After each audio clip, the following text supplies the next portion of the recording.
Hey there, creepy peeps, and welcome to another Weird Wednesday video. Today, I've got a new series for you. Fresh for the new year, baby. Welcome to Face Your Phobia. One of my brilliant patrons, B, came up with this idea. So I'm in our very first inaugural episode. I'm gonna give her full credit for this. She came up with this entire idea and I loved it. So we're gonna do it. It'll be a regular series if you guys like it, which I hope you do. It's a very cool idea. I'm not gonna get into explaining it. I'm just gonna do the video and you can tell me if you like it or not. But thank you so much, B, for this awesome idea. To kick off this series, B requested that I cover her own personal phobia. So today we are talking about ommetaphobia.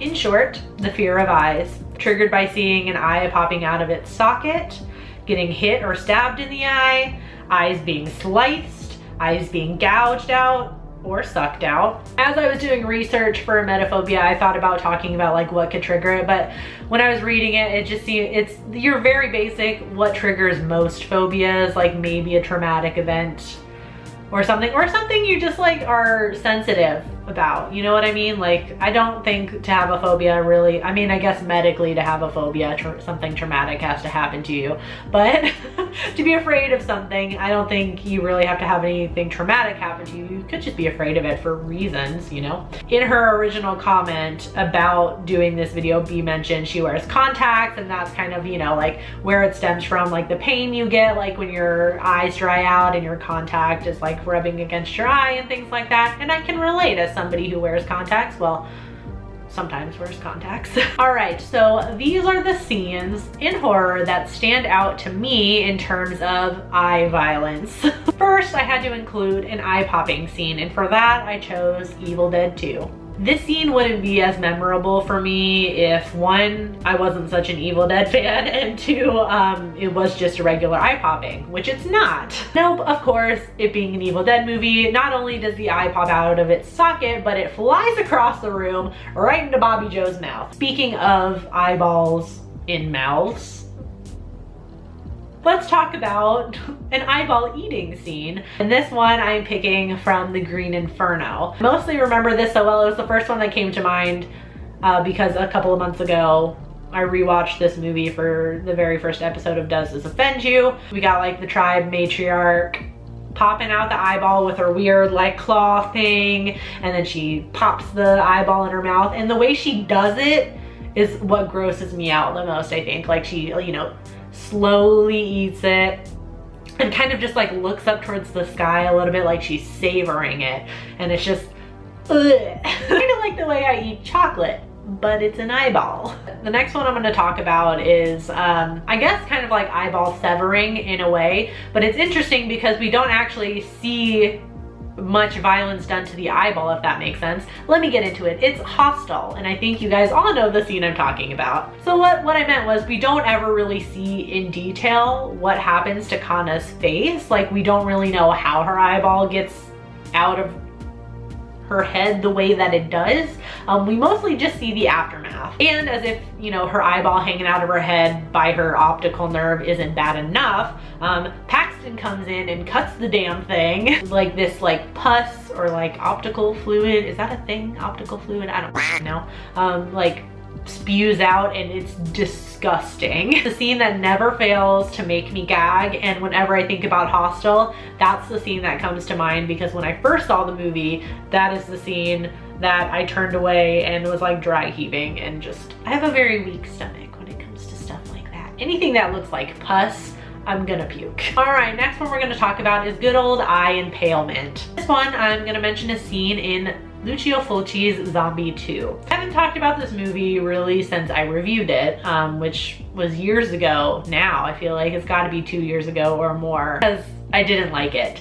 And this movie, along with The Town That Dreaded Sundown, are movies I just don't talk about because I didn't like them. And Zombie 2, like The Town That Dreaded Sundown, I got a lot of shitty comments, all because I didn't like this movie. So I don't talk about it a lot. That aside, though, the eye impalement, that's what we're here for. That scene is hard AF to watch. Not only is it brutal, just thinking about it, like, you know, just this like giant splinter of wood that this woman gets impaled onto, basically. It's memorable due to its practical effects because you basically see the entire eye impalement due to like a partially, you know, fake head, a fake eyeball. You actually see the splinter of wood go into her head, like, and it's brutal. Then finally, I saved the one for last that personally scares me the most because of my own eye problems. That is Final Destination 5, that iconic LASIK eye surgery scene. So as somebody who has poor vision and goes to the optometrist yearly, I always have to have crap done to my eyes. Sometimes I have to get them dilated for whatever reason, and that awful puff of air that they do to you every time you go. Oh, I hate that shit. But the one thing I've been terrified of is getting laser eye surgery. That scene in Final Destination pretty much just, you know, nail in the coffin, like I'm never ever gonna get LASIK. After seeing that scene in that movie, I'm low-key grateful that my eyes get worse every time I go to the optometrist, even though that's ultimately a bad sign, but it means I'm not eligible to get LASIK. So I don't even have to like entertain the idea of doing that because it's terrifying. I know it's Final Destination and it's like crazy shit happens, like stuff spills and then short wires and things like whatever, but still scary. In terms of me, because I always have to make this about me, I can't say that I have emetophobia. Maybe before my eyes started getting bad, sure, when I didn't have glasses or contacts and I never really had to touch my eyes.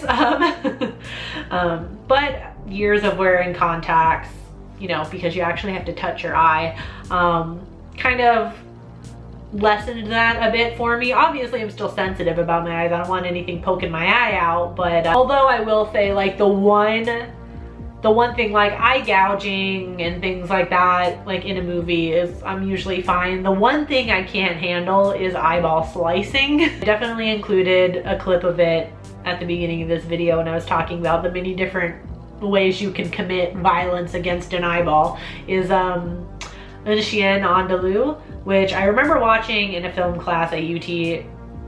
It's probably World Cinema, I can't remember. And oh my god, that was the first time I ever had seen that movie, and that eye slicing scene, I can't do it, man. No. So that is Face Your Phobia. Let me know in the comment section down below what you think of this series, and of course, let me know what other phobias you want me to talk about. If you have a personal phobia that you would like to see covered, or maybe wouldn't like to see covered, I guess. Think of it as therapy, guys. No, don't. I'm not a professional. I think for the next one, I think I'm gonna do 2 this month because I liked the idea so much. So I'll probably do arachnophobia next, which is my personal fear, which I've never been shy about that one. So I'll probably cover arachnophobia next, and let me know what else you'd like to see in the comments. I do hope you enjoyed this video. If you did, please give it a thumbs up. Subscribe if you're new here and become a Creepy Peep today. I post videos Monday through Friday. You can ring that notification bell down there to be notified every time I post a video, even though it doesn't always work. Thank you so much for watching, and until next time, stay strange. Bye! This video is brought to you by all of these awesome Patreon supporters who are listed here on the screen. Thank you guys so much for your support. If you want to find out the perks to being a Creepy Patron Peep, you can follow that link that's in the description box. And if you want to check out more videos, you can click the video that's on the screen right now.